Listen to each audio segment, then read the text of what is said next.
स्वागत है आप सभी का tech study ITI YouTube channel पर।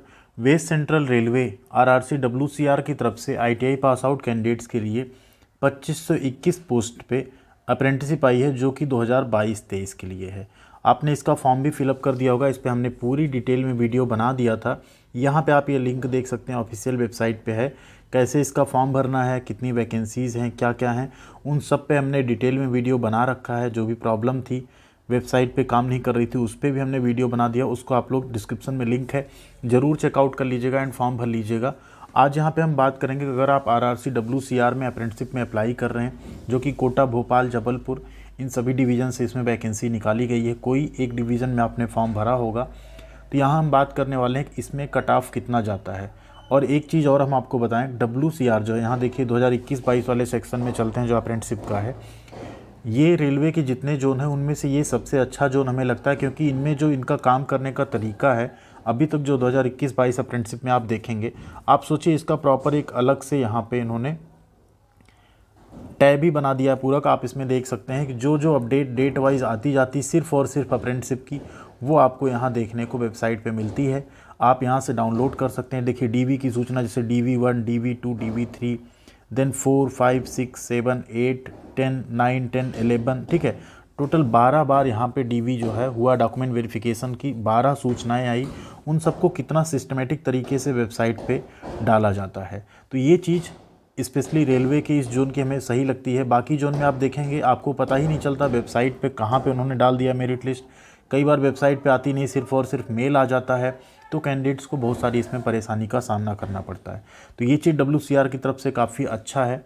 एंड यहाँ पे आप प्रीवियस ईयर का सब कुछ देख सकते हैं, कौन कौन कैंडिडेट कब सेलेक्ट हुआ, कट ऑफ कितना गई, कितने % पे सिलेक्शन हुआ, ठीक है।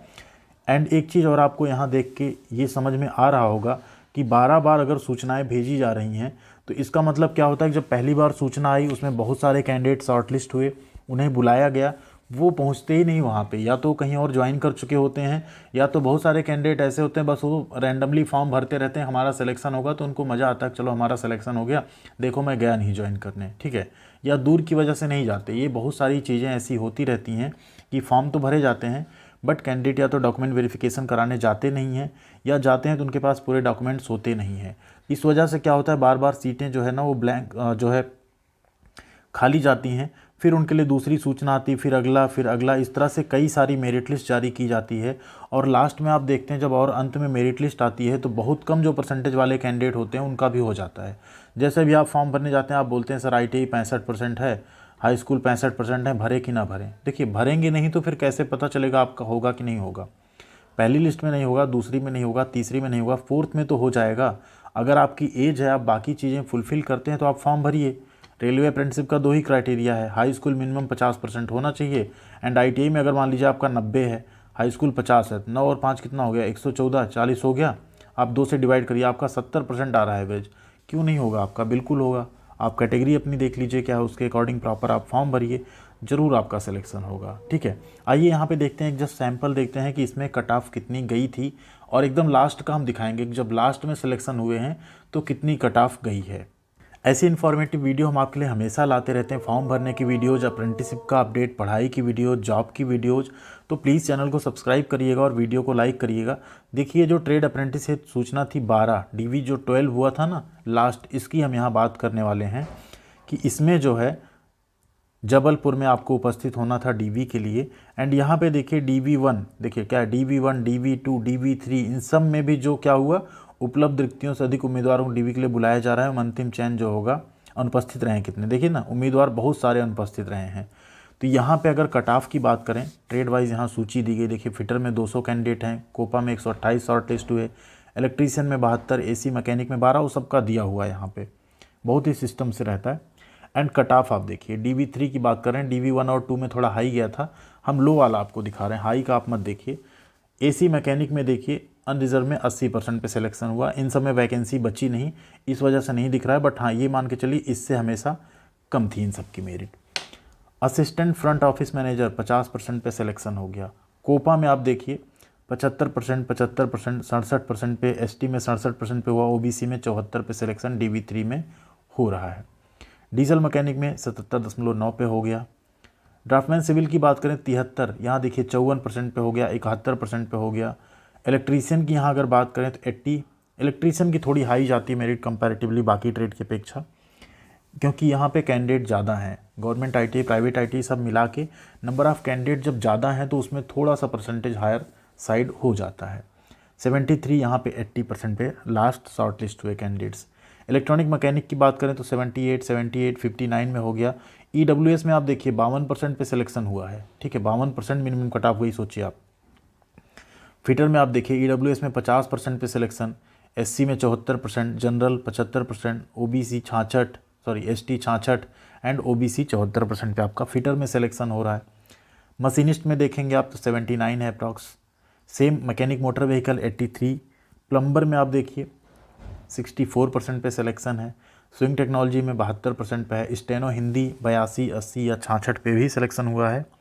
इसी तरह आप सर्वेयर टर्नर का देख सकते हैं, टर्नर में देखिए 83 पे हुआ है अनरिजर्व कैटेगरी में।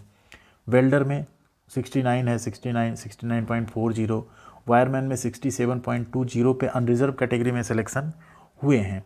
तो इस तरह से आपका सिलेक्शन यहाँ हो जाता है। ऐसा कुछ नहीं है कि आप फॉर्म नहीं मतलब भरेंगे ही नहीं तब कैसे सिलेक्शन हो जाएगा, बट अगर आप भरेंगे फॉर्म तो चांसेस है कि आपका सिलेक्शन हो सकता है, क्योंकि बहुत सारे कैंडिडेट जब अनुपस्थित रहते हैं तो बाद वाले कैंडिडेट्स को यहाँ पे मौका दे दिया जाता है, और अगर ऐसा मौका आपको मिलता है तो उस मौके को बिल्कुल छोड़ना आपको नहीं चाहिए।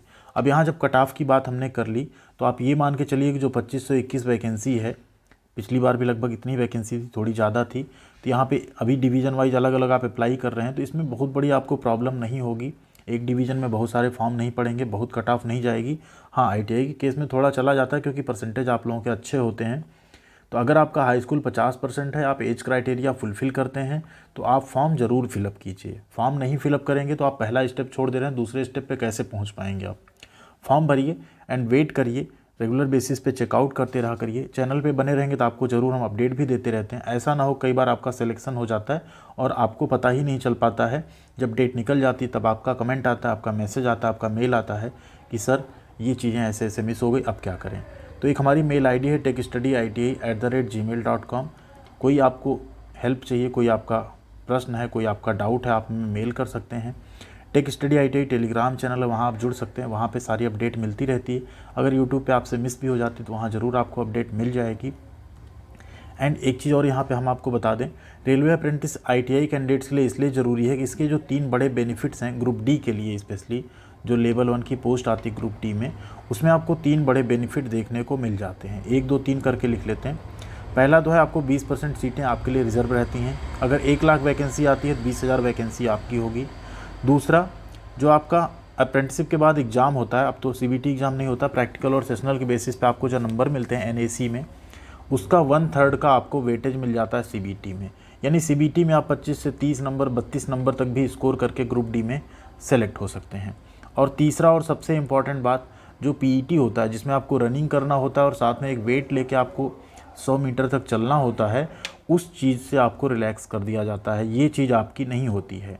तो ये 3 बड़े फ़ायदे आपको रेलवे में देखने को मिल जाते हैं। एंड इसके साथ साथ रेलवे से अप्रेंटिसशिप कर लेते हैं आप, तो ये फ़ायदा तो हो ही गया। बाकी जगहों पे कई बार वैकेंसी आती है जिसमें अप्रेंटिसशिप सर्टिफिकेट मांगा जाता है, तभी आप उस परमानेंट जॉब में अप्लाई कर सकते हैं। तो वहाँ भी आपका ये एक बेनिफिट अच्छा मिल जाता है अप्रेंटिसशिप करने का।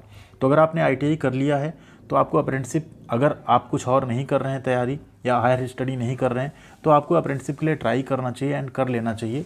इससे दोनों, तीनों, चारों बेनिफिट्स जितने हैं वो तो मिलते ही हैं, साथ में आपका रिज्यूमे, आपके बायोडेटा का एक वेटेज भी बढ़ जाता है कि आपने 1 साल अप्रेंटिसशिप की है तो आपने और अच्छे से काम को सीखा हुआ है। Thank you very much. मिलते हैं अगली अपडेट के साथ अगले वीडियो में। उम्मीद करते हैं वीडियो आपके लिए इन्फॉर्मेटिव रही होगी। फॉर्म नहीं भरा है तो डिस्क्रिप्शन में लिंक है, वहाँ से चेकआउट करके फॉर्म को ज़रूर अप्लाई कीजिएगा। Thank you.